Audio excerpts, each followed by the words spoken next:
All right, and we are live here on the Yishai Fleisher Show. Shalom and welcome, broadcasting live from Judea to the world. You're part of it wherever you are. And welcome to Rav Mike Feuer, who joins us here today. Rav Mike, shalom and welcome. Shalom, Yishai. It's good to see you. I know it's late night for you, and it's actually kind of late night for me. I'm still tired from Chai Sarah, the big weekend that we just had. I could not imagine. Yeah. You know, my good friend, our good friend Jack, was amongst the 30,000 guests that were there. And just some people were just, including Jack, were just like, OMG. This is like a full-on, like, a Burning Man festival coupled with Shabbos, coupled with like a city with meager infrastructure, coupled with that's being kind. Right. It was just like tense, but we did have great weather this year. We've had many years where it's like where it's a real Woodstock thing, where it's muddy and cold. Let's just clarify for the audience, that was tense, T-E-N-T. That's right. We had tense. That's right. T-E-N-S-E, which it can also be, which thank God I don't think it was. We had some tension. But really not so much. We actually had a great time in Hebron, and again, there was a lot of guests. But we're coming back out of that. And I want to thank you so much, Rav Mike, for being with me today.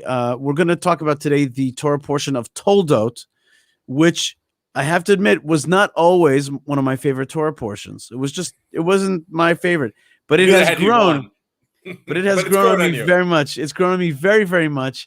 And I've actually been thinking about it all week.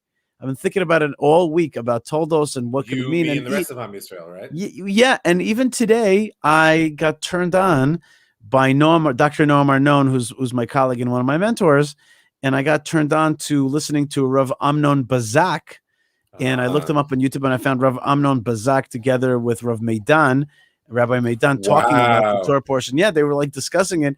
It was really, really fun.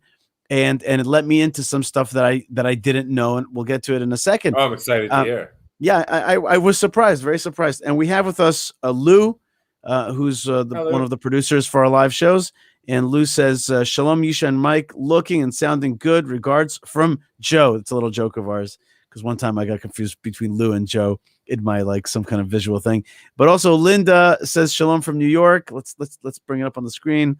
Linda says Shalom from New York. And Stephen, my good friend, says Shalom, rabbis. And Tasha says Shalom from Rock Falls, Illinois. And Ray says, hey, guys. And Sonia says Shalom from Florida. And the reason we're getting so many New York folks is because this is the good time, because we're recording late tonight. This is the good time for the East Coast of the United States right now. Sure. Yeah. So that's really fun. It's really fun to be with all of you guys. God bless you. And there's more on the way. So let's get to Toldos. Toldos has an interesting dichotomy.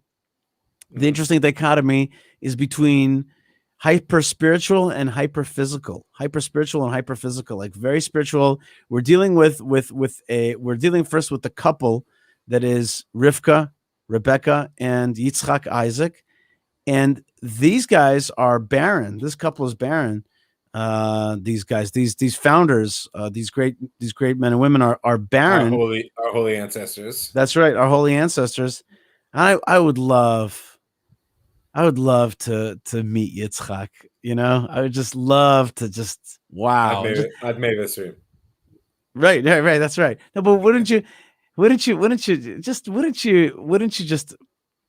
what a gift it would be to see them, to meet them. Yeah, you just wonder. I mean, like on one hand, the profundity of his impact, and on the other hand, I suspect the very sort of like simple reality of his humanity. Although maybe not so much with Yitzchak as with other of our holy ancestors, since he was really the one who sort of stood to the side of a lot of the gritty realities of human existence.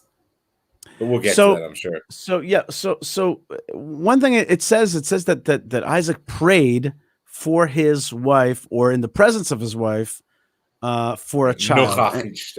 Right. So the Medrash says that they like stood in opposite corners. In this corner, Rivka, Batlava, in that. But they were in, I would call it harmonic resonance. They were in resonance. They had such a You ever do those experiments vibe. when you hit one of the forks and the other fork goes off, and it's the same. The concept of sympathetic vibration, I think, is a very important one spiritually, and I can say also as an educator and a counselor, when you're able to evoke in another person what it is you're experiencing within yourself, and that's one of those important tools of education that you can really access. So yes, I know exactly what you're speaking about, both in the literal and in the metaphorical sense. But this is the first time somebody prays for a child. Other people asked if they would have a child. They spoke to God about it, but praying for, and therefore, and then being heard. That's right in the first few sentences of the Torah portion, and right from the get-go, you get a sense like, wow, these people are plugged in. These are very, very spiritual people. Their physical reality is affected by their ability to commune with God. Like that's part of the thing. And later we'll also see that when it's blessing time, Isaac's blessings are very powerful. They affect reality as is. So it's a person that fuses spirituality and physicality. A lot of us, go to synagogue and we do our thing, and then we come out and we do the real world thing.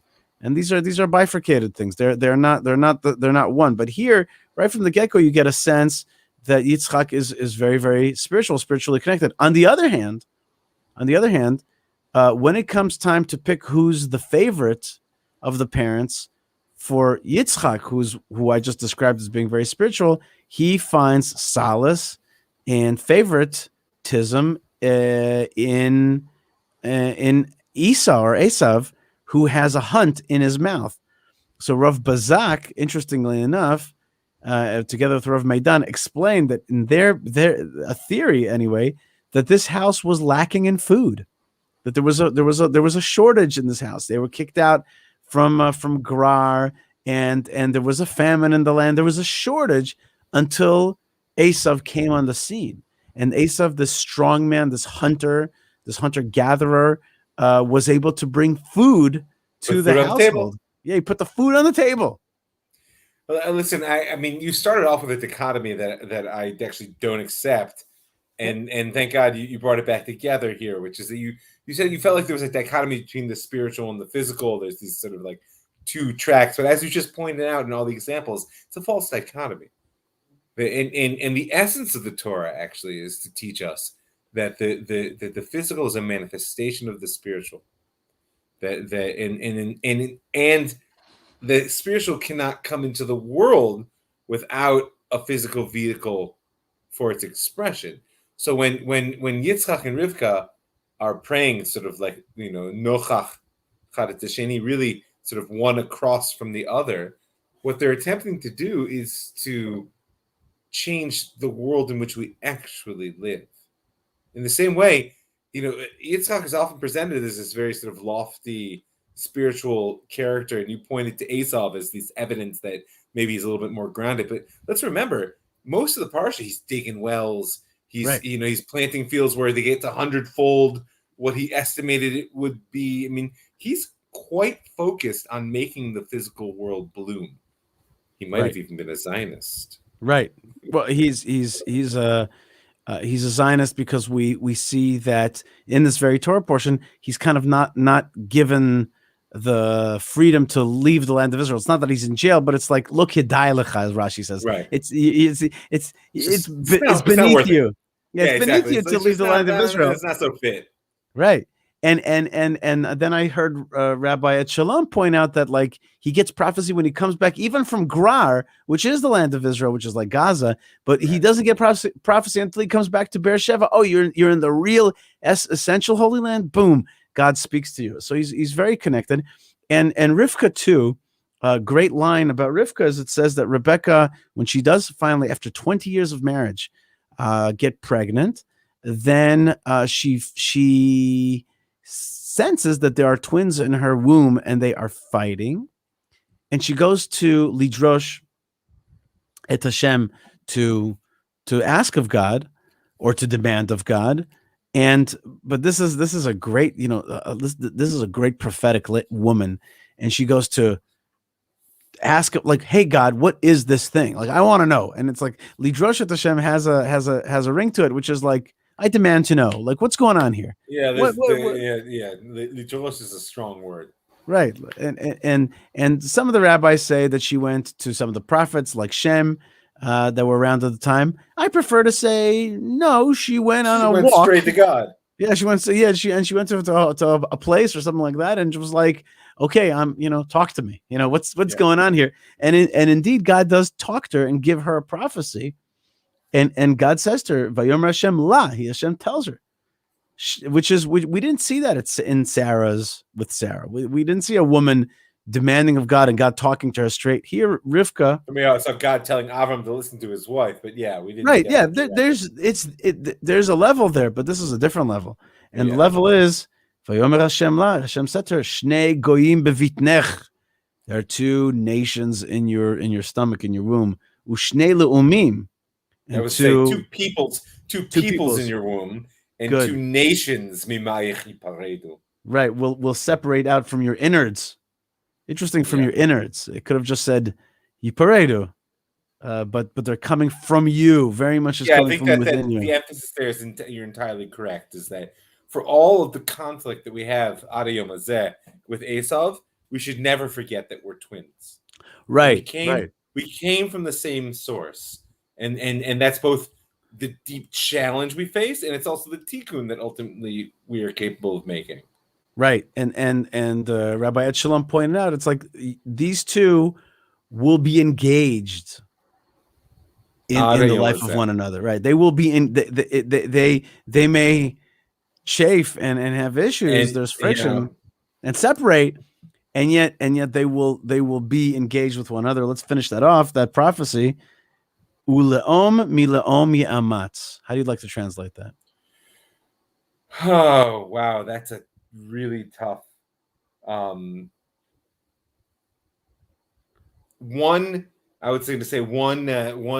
nation or one kingdom will be stronger than the other. Mm-hmm. Rashi says it's mit. The problem there is the mit. Uleom mileom yamatz. Question is, is it simply one will be stronger than the other? Or one will draw its strength from the downfall of the other. Right. So very, very famous Rashi. Lo yishvu b'gdula. They won't be equal in greatness. Kishazek comes zenofel. When one goes up, the other one goes down. And that's why he reads the mid laom. Right. The ometz will come from. It's not going to be more stronger. It's going to be strong from. Right. Right. The strength will you'll nurture it from the other. You'll kind of it's like drafting in NASCAR. You're driving right behind the guy and you're getting his speed, and boom, you're gonna fly forward. NASCAR reference? That's got to be NASCAR. Let's go, Brandon. You know what I'm saying? Anyway, leom yamatz, and let me just finish that famous Rashi that he says v'chenu omer. Well, let me just right. Once emal'a hacharava. Meaning to say, this is about a tire, about sore. Right, God says, I will fill out its waste, its destruction. Lo nitmal'at sor ela michurbanah shel Yerushalayim. That the tire did not become strong, or did not get filled out, other than the destruction of Jerusalem. And we actually have an amazing case of that, which is the incredible story of the Colosseum at Rome. The Colosseum versus the temple. It's exactly what I was going to get to. The Colosseum was built from the monies taken from Jerusalem. So, and in both of them, do they have animal sacrifice? Right.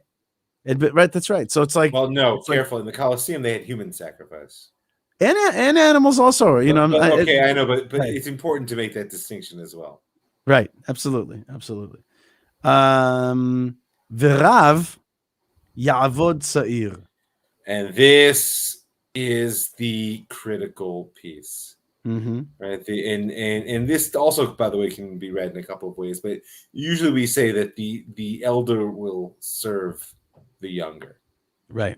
And if you want to talk about the, you love this phrase, narrative warfare, and I have certainly adopted it from you. And I think it's not just a good phrase, but a frame for understanding our reality. But before I heard you say it, for a long time when I was teaching the history of the Second Temple period, I'd speak about the birth of Christianity and what I call the hermeneutic battle. Right? This battle of who gets to interpret the story of the past in a way in which justifies the present that will get us to the future we want. So who's the elder brother? Yaakov or Esau? Well, it depends on whether you're reading the story here or you think they represent other people later in history. It's not simple between us and Christianity in particular. This phrase, these three words, Rav Yavod Tza'ir, have had perhaps more influence than any other three words in the Bible.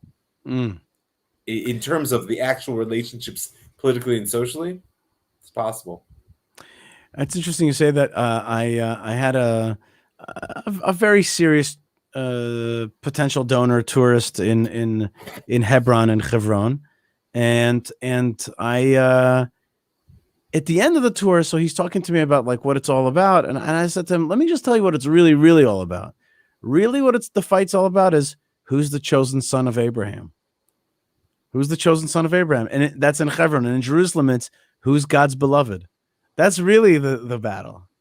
That's really what's happening. And he was like, he had such an aha moment. I'm like, that's what the fight's about. It's not about rights, and it's not about control of this parcel of land or that. It's about if you control this parcel of land, you are the beloved of Abraham. And if you control the Temple Mount, you are beloved of God. Which was therefore be careful not to mistake the symptoms for the cause. Right. In any case, and back to the text is that Rebecca demands to know, and she gets an answer. But the answer is, in some ways, it's also a riddle, right? It's a prophecy, but it's also a riddle. Sure. It's not, it sounds like a Samson. It can be read in multiple fashions. Right. Yeah. Is that an interesting thing? You go to God and you say to him, all right, give me an answer, and God's like, oh, I'll give you an answer. Good luck. Yeah, my answer is a riddle. But I think that we in Jewish history know the answer, and we'll see that almost that very same answer in Isaac's blessing to Esav at the end, which is the answer is there's a way, but it also depends, and it depends on if the Jewish people are doing their thing and they're following God, then the birthright of what God wants to achieve in this world will go to Jacob. But if Jacob is not behaving that way, and the world goes in its kind of material and non-godly way, then it's Esav who's on top, and it really depends. Like, and here's what I wanted to discuss with you. The Maharal from Prague has got a paradigm where he says, being a Jew, a son of Jacob, it's like being an alien in this world, because he says this world is Esav's world. It's an Esavian cosmos universe. Okay. That's what life is. We are an alien in this world, bringing in an almost alien-like, vision, which in ways stands in contrast with this world. That's like a paradigm which shocked me when I read it and I learned it. As opposed to the Messianic period, where like actually that Jacobean outlook will become the norm, and it'll flip on you. But like right now, it's like. No, you're actually an alien in this world, and that's what sometimes Jews feel like a little bit. Sometimes when you're it's like pariah. It's like, and you talk about it on your Jewish Story podcast often, which is like the Jew is the pariah. But on the other hand, according to this prophecy, there's a moment where the Jewish way, where the spiritual way, where the godly channel through the Jewish people is the norm. So which one is it? And it really depends on how you understand this prophecy. Yeah. Also, by the way, I think that there's a shift, which is even more profound. It's not like right now it's Esau's world, and then basically it'll be Jacob's world, but in the same way. It's actually a new world. So I'm wary of this idea that we will become the norm, because I think it fits into a lot of the sort of false narratives that they're being thrown at us, that were the Jewish supremacist narrative, right? It's a classic, right? Where Jews are trying to rule the world. Think about that. Well, right. I wasn't saying it. It's not Jewish. It's I tried to say the word the channel No, but even the Jewish It's almost nations. like here's my parable. You've got a cable system, right? You got cable at home, right? And it's got 200 channels, 300 channels today, right? And like one channel, and it's all crap. It's all bad content for your mind and for your kids. But there is one channel, let's call it the Discovery Channel, okay? Zion. And it's like, right, and it's like good for you, and it's good stuff with good content without garbage. And it's the total minority. In the Messianic period, you'll be like, oh my God, Discovery Channel is exactly what I want right now. So my point is actually in the Messianic period, there won't be a television anymore. Meaning, I'm pushing against this idea that what you're going to do basically is just create the new norm or shift the channel. That I think that the shift is so profound in consciousness that we can't really appreciate. I gotta say that I delved into popular culture recently and went and saw the movie Dune. How was that? It was fantastic. Dune is just to explain to everybody, Dune's an old movie, but it's being brought back here to Israeli theaters. It's an old movie in a total fail. It's what it is. It's a classic book. It's one of all-time greatest science fiction novels ever written. Right. The original. The other 4 or 5 that he wrote were okay, but the original. Wait, so you saw it on IMAX or 4DX? No, I just saw it in a normal theater. We whatever. It's a whole story. I was hoping to see it in IMAX. Let it just leave. Let's leave it there. But the reason I mention it is because I do want to know, was it fun or not? It was fantastic. Okay. I have my sort of artistic criticisms of the decisions that the director made, but they were legit decisions. Okay. Not an easy. The book is so thick and it's long and whatever. I don't go there. But why do I raise it now? Because it's a messianic story. Let's just get that clear. And as much as it's a story that glorifies, let's say, a pseudo Bedouin sort of like desert culture, the Messiah is a Jewish Messiah. It's a movie once again about a universe that's waiting for a Jewish Messiah. Literally called, I don't know if you know this, called the Kvitzat Haderech. They say the Kvitzat Haderach. Right, but it's Kvitzat Haderech, the one who shortens the way, which they will translate for you to help you out to understand one who shortens the way, right? But why do I mention it? Because there is an understanding that and I don't get into the whole narrative. The whole world's always been worshiping these Jewish messiahs, where the Muslims, the Christians. It's crazy. It's crazy. Like Jews are this like tiny minority, and these major world religions just keep like hopping a Jewish Messiah to like throw up there, but not the Jews. No, right? So anyway, that was like my bone to pick with Frank Herbert, not with the author of the book, not with the director. Very good. But my speaking of Jewish Messiah, why am I bringing it up? It's because it's a fundamental shift in consciousness. That's the idea. Right. What is it? Kvita Derech, you can't get there from here. You can't get there from here. It's not a changing of the channel. It's not a shifting of the norm. It's something that you cannot imagine. And what God has put us in the world to do is to link between the infinite and the finite. And therefore, what we're striving for, by definition, we can't know, which is why it's taking so long to get there. But nonetheless, I just hold out that this is not, as much as like Lum, Yamet, and it seems like these are two paradigms, and it's for sure that there's part of it. But I think that the shift there is so profound that it's beyond our imagination. In the same way that someone at the height of the agricultural revolution could not imagine the world in which we live. That's right. Speaking of that, of the Jewish Messiah, there's this lady, some nice lady named Tasha, keeps on talking about the Christian Messiah on my comments here, and I don't really appreciate it so much. I really don't want it on my page. This is a Jewish, Orthodox Jewish, Torah-based program and Facebook page and all the stuff. And I find it to be understandable that people want to share their religious beliefs. I also find it to be slightly annoying that there's like this great need to like stick in, your thing. There's plenty of Christian pages. There's plenty of things like that. It's also historically inelegant. Let's face it, folks. That we have a long, tough history with Christianity. Thank God. I feel like we're entering into a new chapter in that potentially, but some sense of propriety is in order.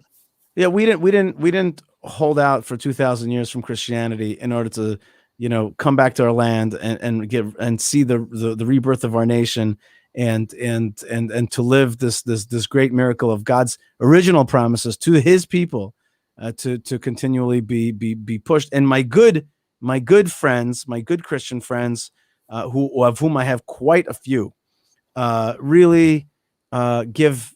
They don't do that. They don't proselytize. They hold their beliefs, which I respect, but they see the light of Israel and they want a part of it. But that's my point about the real new opportunity of relationship that comes with us being back in our land.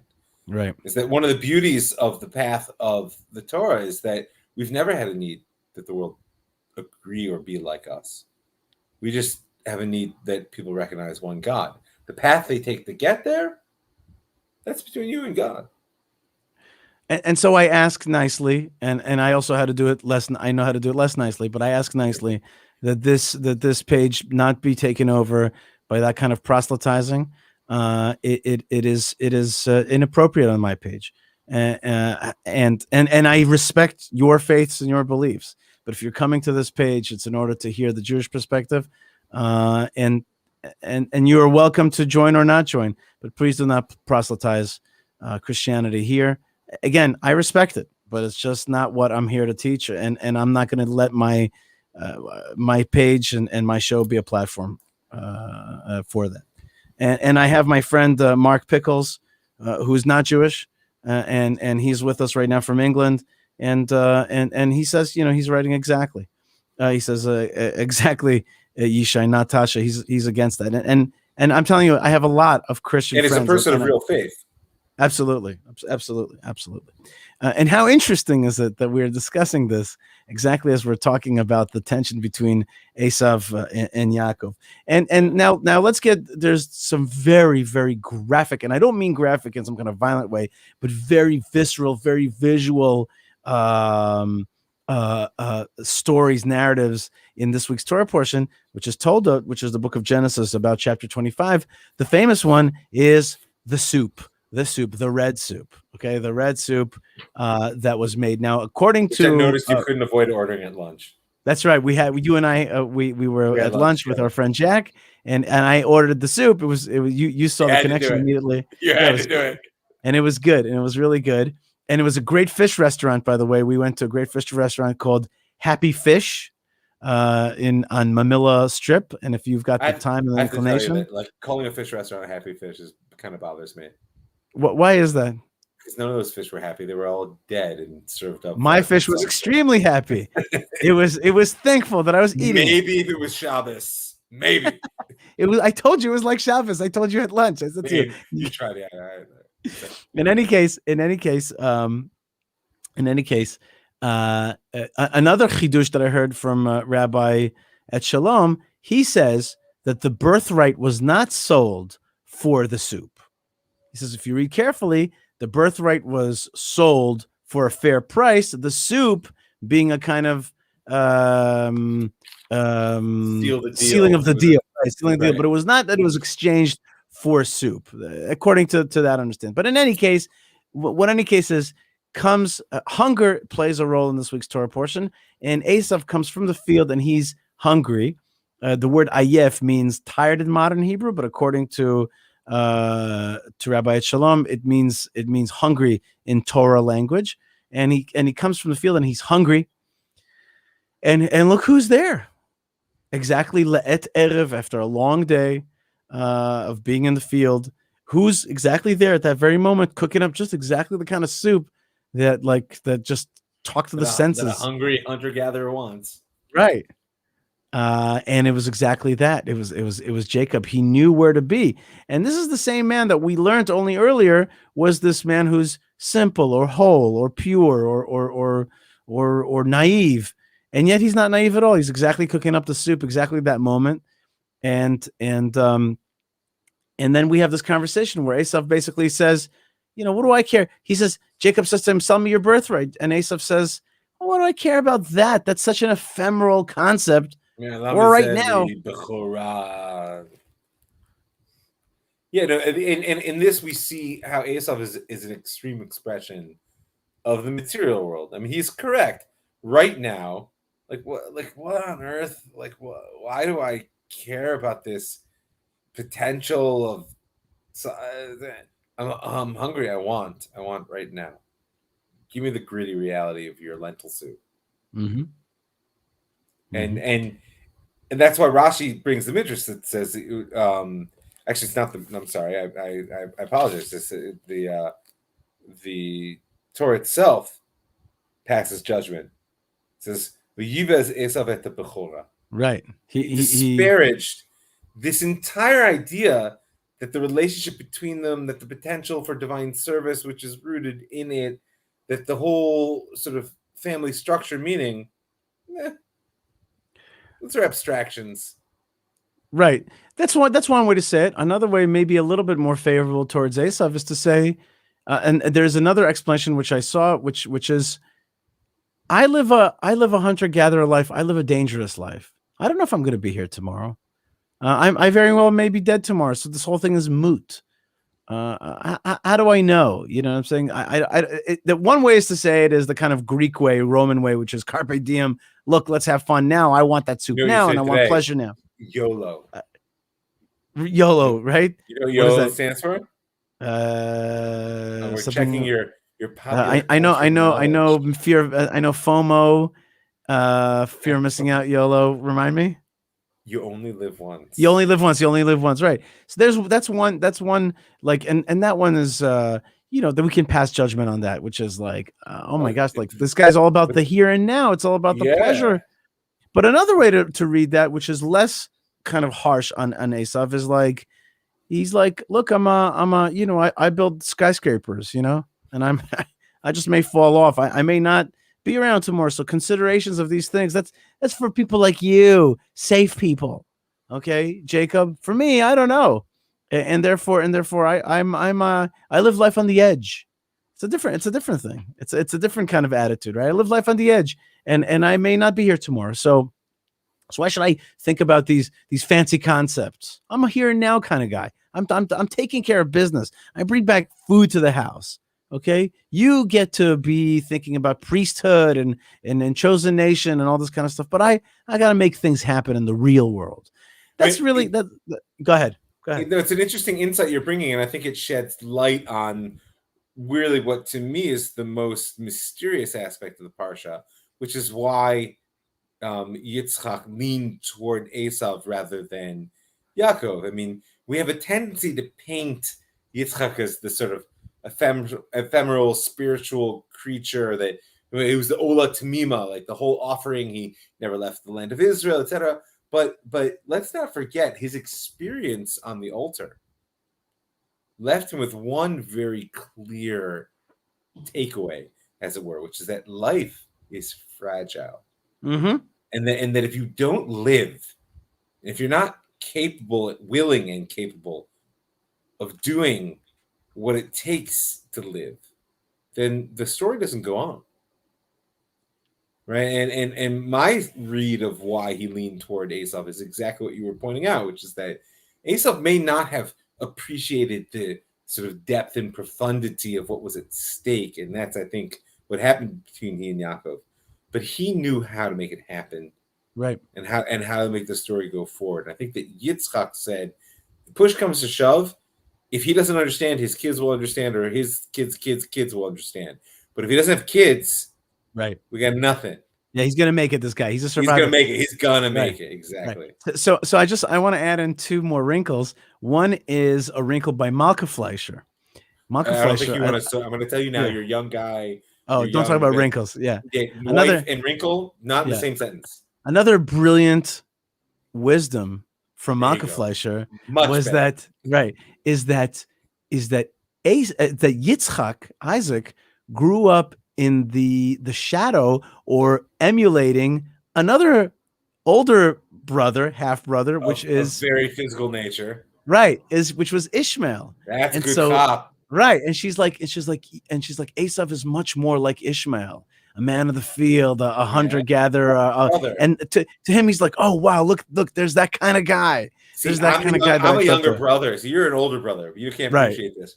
I'm a younger brother. I think that's very profound. Profound. I was like, now a different take from Noam Arnon, who says that Isaac's vision was that really, Yitzchak's vision was really like Zvulun and Issachar, that he's got two sons. One is the guy who makes the millions, who's the survivor, who is the successful dude, and the other guy's the spiritual dude. They'll have a deal between one another. So he wants to bless the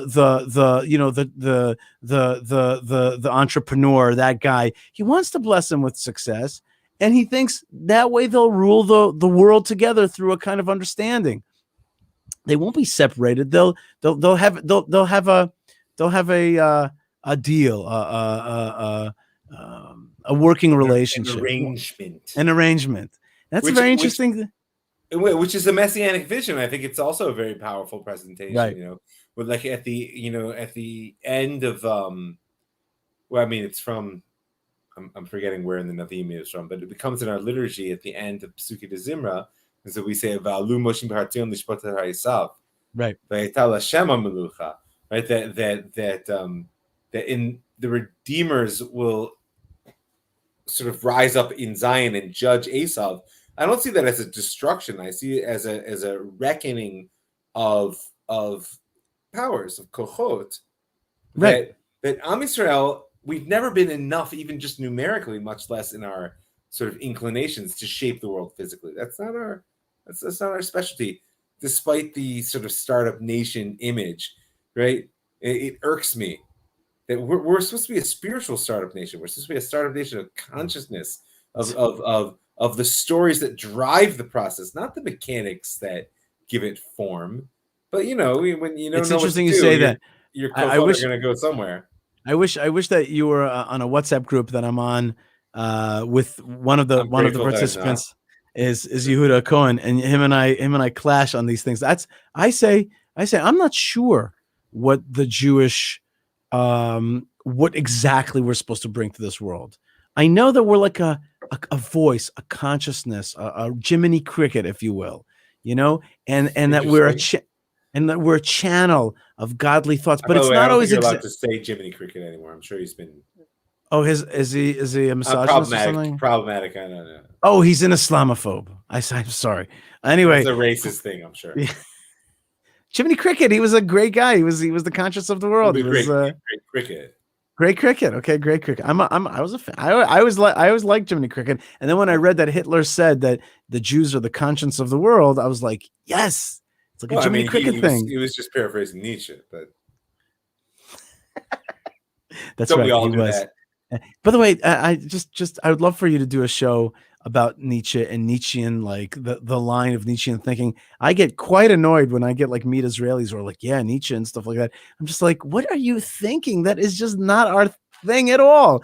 But okay, I'd love to hear. There's Yeshmashu Bazeh. I mean, you can find, by the way, in classic Zionism, there's a whole like the Toldot of Nietzsche in there. He even pokes up in Rav Kook's thought, the Tov L'Ra, as we say. All right, that'll Tzarich Iyun.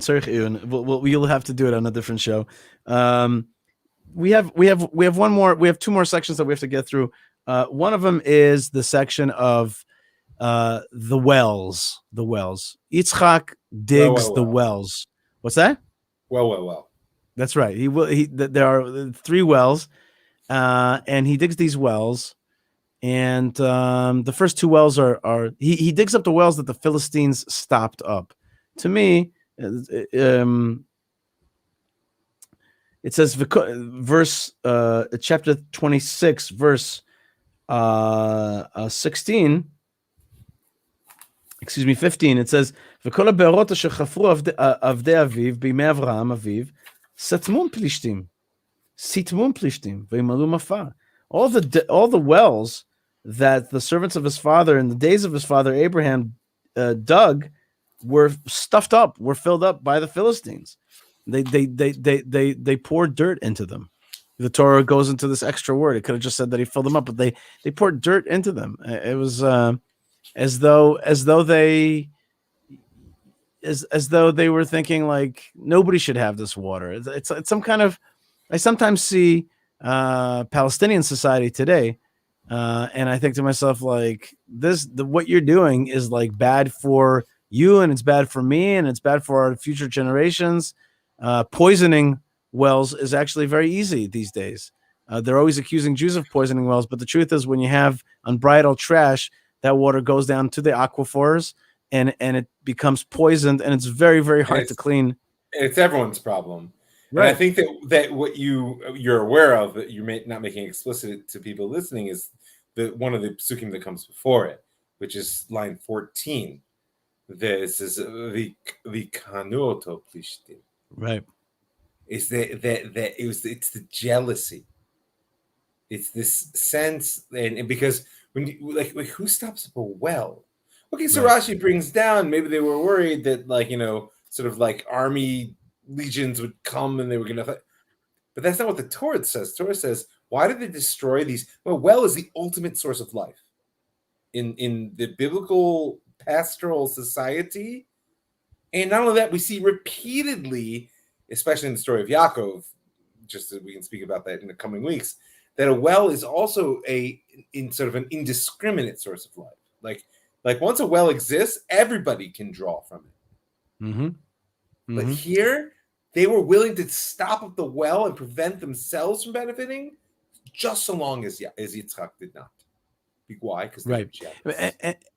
They were jealous. Interestingly, my mother pointed out to me that she read that they explain why is it that in Israel all the layers of archaeology are on top of one another, while in other places it's not. It's once a city gets sacked, destroyed, or left, the next city is formed somewhere else. Why is it that here in Israel it's layer after layer after layer?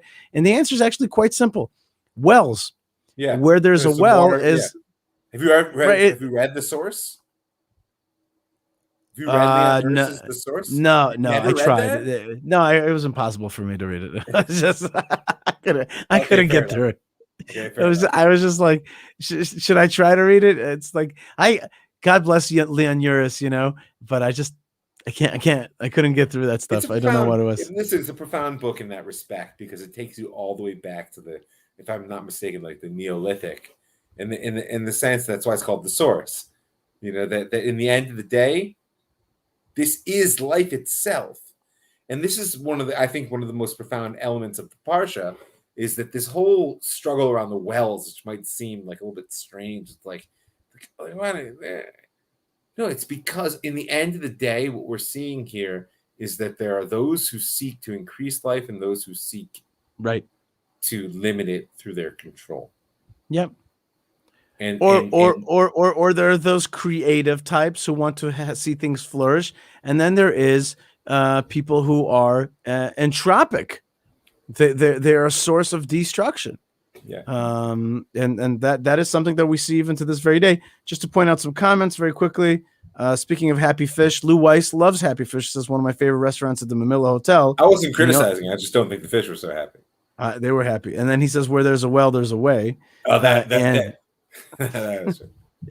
And my good friends, the Lopez's, say, I think the Medrash says that the wells are like three Batei Mikdash, three temples. Yeah.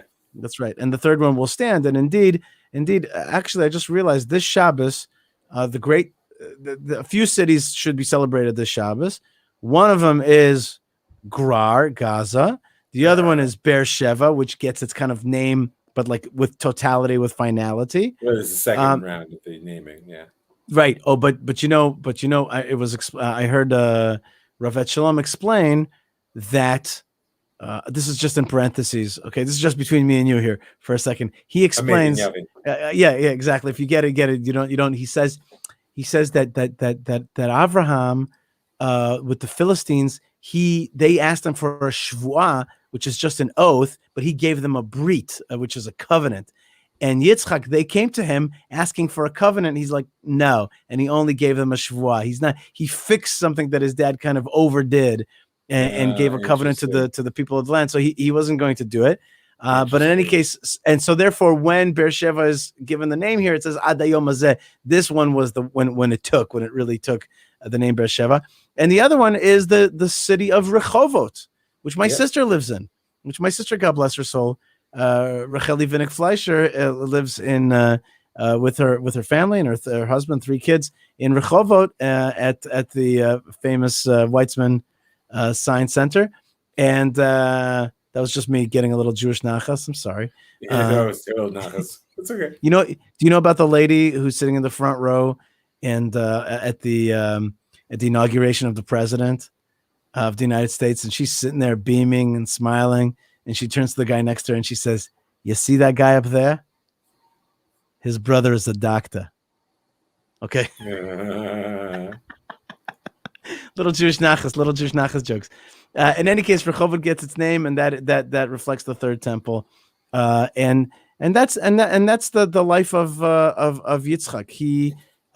He's out there, as you said, being very physical. He's digging these wells, and then he has that year 100-fold. Me'asharim. What a great line, and that became later on the name of a neighborhood in Jerusalem, which has actual gates. And the word shar means like fold. Yeah. Measure. It means measure. A shiur was a measure, so like 100 measures. So in proper English, be 100-fold. But yeah, very good. And here in Israel, if you say what's the shar, what is it? The shar matbeh, like exchange rate. That's right. So let's get to the last. I know you're tired. It's time for you to get some rest. Let's get to the last part of me too. Let's get to the last part of the Torah portion that we have to discuss, which is the very challenging section about getting the blessings from Yitzchak. Yitzchak's eyes become dim. The rabbis say it was from the tears of the angels that came down during the Akedah, during the binding. They later on made him blind. That as you said before, that scene of the Akedah is there at the end of his life as well. It was something that totally formed him. And he tells his son Esav, go get me some hunt so I can bless you. And Rivka overhears this, and she says, "Okay, Yaakov, it's action time. I want you to go into your father's tent. I want you to put on these. I want you." He says, he says, I can't go to my father's tent and ask for that blessing. And he says, it does seem like a rather sketchy idea, doesn't it? Right. And she says to him, "Don't worry about it. Your curse is upon me." And she also puts on him the clothes of Esav, and she also puts on him these skins, these goat skins, on his neck and on his hands, and he goes in to receive that blessing. Rashi says that this happened on Passover, but other Midrashim say when she says, "Bring me 2 goats," it's reminiscent of Yom Kippur. And I like to think of it as Yom Kippur, that moment, which is like Esau. I mean, it's definitely a sort of a goral, a sort of a decisive fate moment. Right. And where's Esav? He's out in the hunt. He's like in Azazel. He's out there doing his thing. In the meantime, the Jewish people sneak in to get the blessing. There's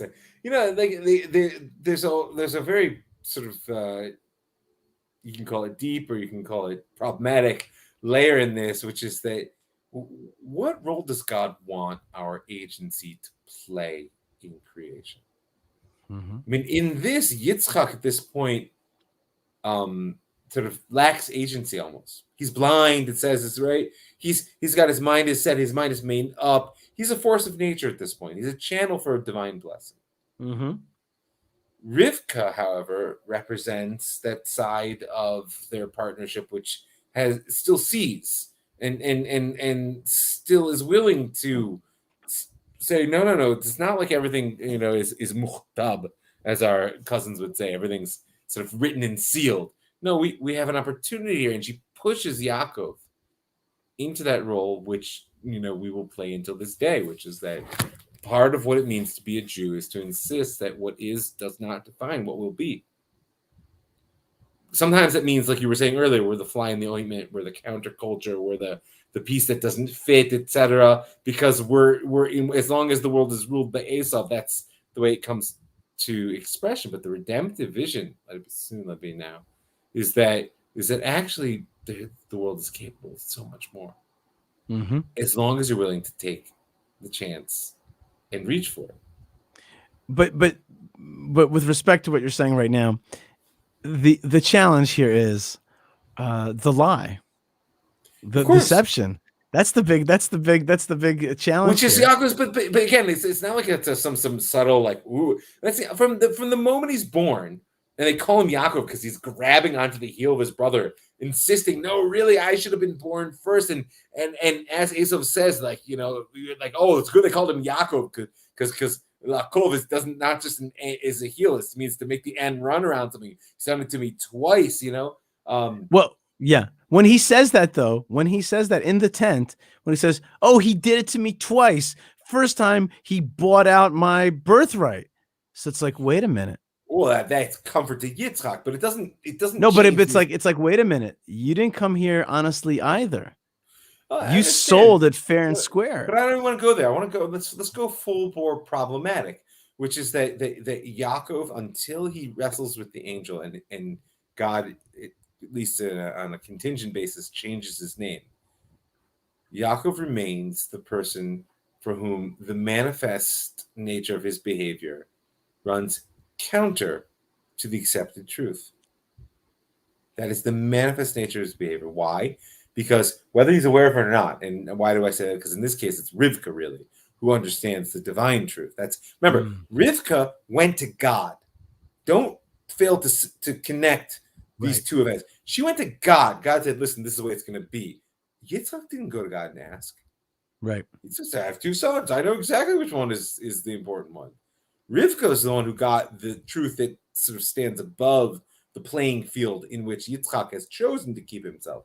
She pushes things forward. And in that, Yaakov represents truth in the definition that truth is always adhering to God's intent, whether it is reflected in the manifest existence or not. And that's what it means to be a Jew. We insist on God's truth, whether it is reflective of the manifest existence or not. And so sometimes we look like, I mean, you know what I'm thinking of? I'm thinking of the Hasidic Jews walking through New York City, arguably one of the most modern cities in the world, right? In knickers, stockings, and vests from the 18th century Polish attire. What are they doing? Exactly what I just said. In their own way, they're cleaving to a truth which fails to find its expression in the manifest reality around them. And they're in specific, that's what makes them proud. You just went completely dark. I don't know if you're still there. I see that your camera is off. You're muted. And, oh, he's back. Darn, I didn't even get a chance to say anything embarrassing or even slightly sort of like controversial. Oh, look, he's back. He'll never know what I just said. No one tell him. Don't tweet I'm back. I was out for a second there. I had a little electrical. It happens to the best of us sometimes. That's right. Moments. That's right. So the famous line there in this awesome scene, which is even if you allow yourself, you can even get scared of it. You can get scared of the scene. It's chilling for sure. Right. The famous line is that when he says to him, he hears his voice, and he says, where is it? And he says, where is that? What are you trying to find? Where is it? Where is the line? Hakol Kol Yaakov. That's the line I'm looking for. I'm looking for that line. Where is it?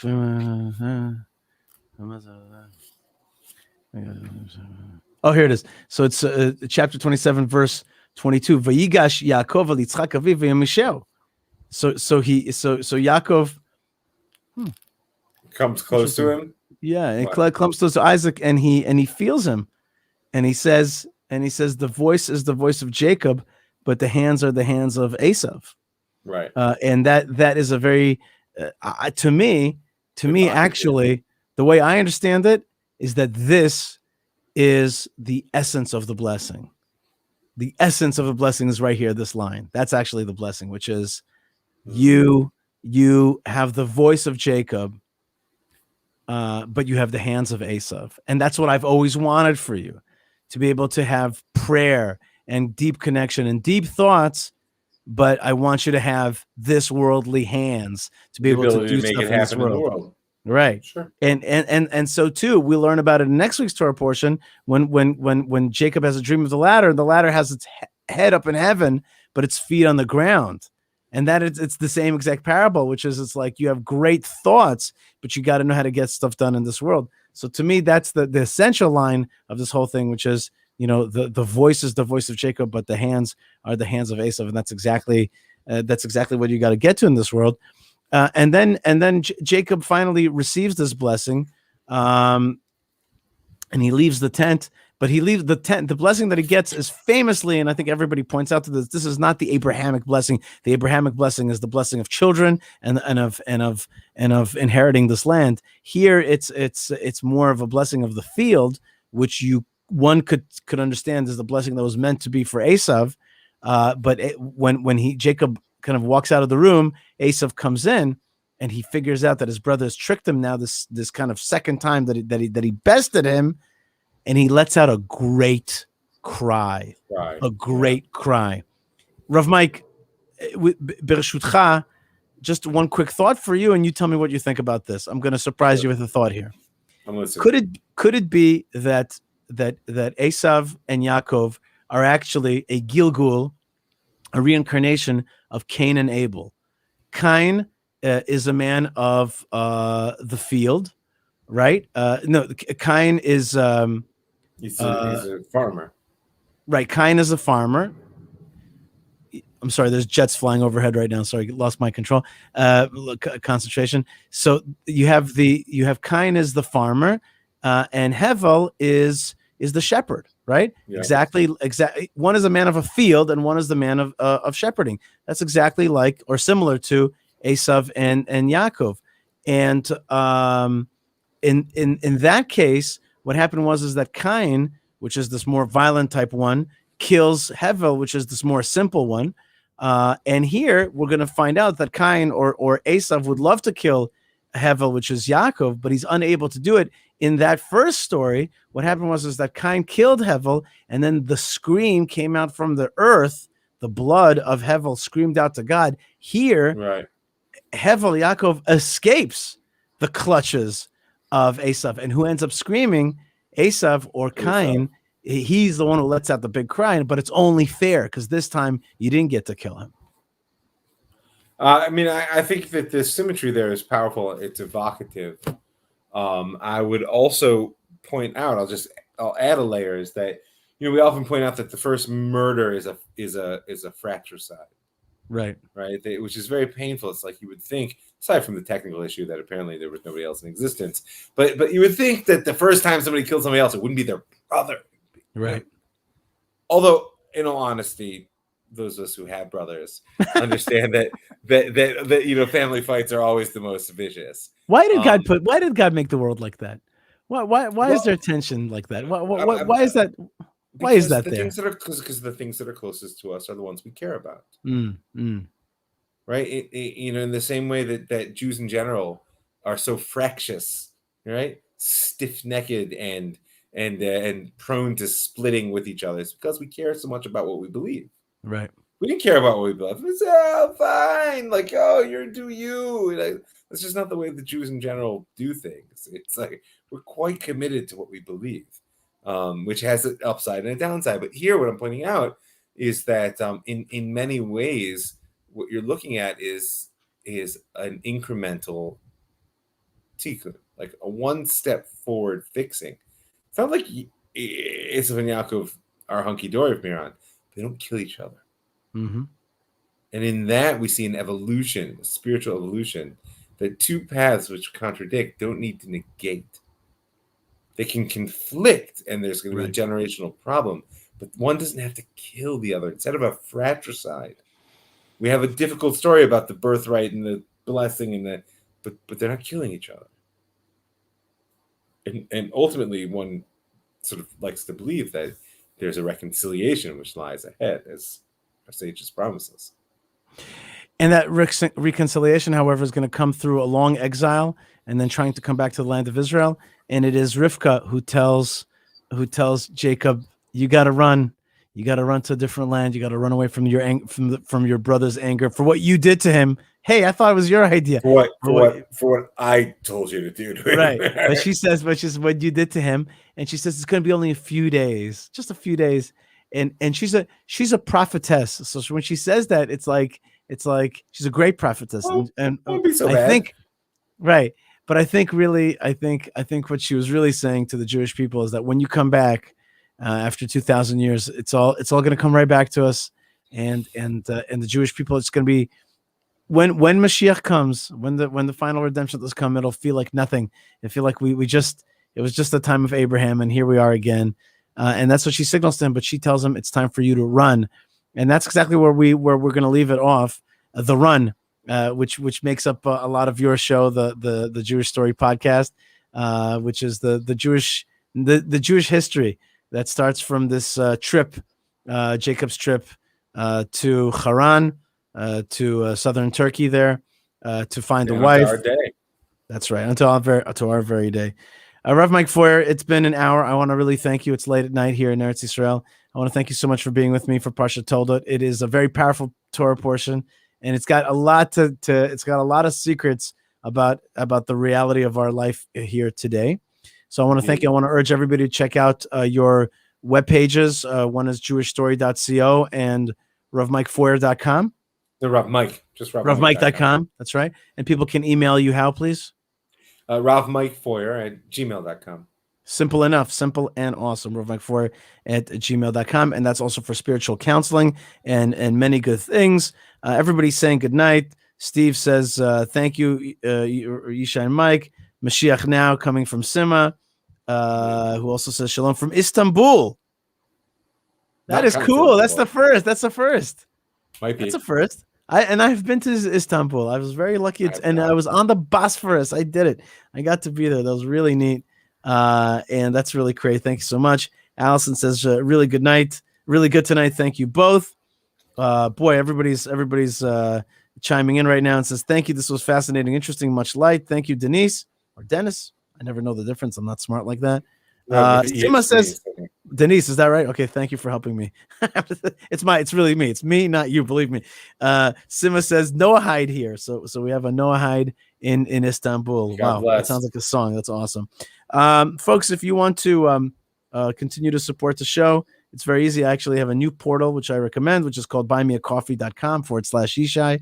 It's easy. If you would buy me a cup of coffee, then go to buymeacoffee.com/Yishai. Is that simple and awesome?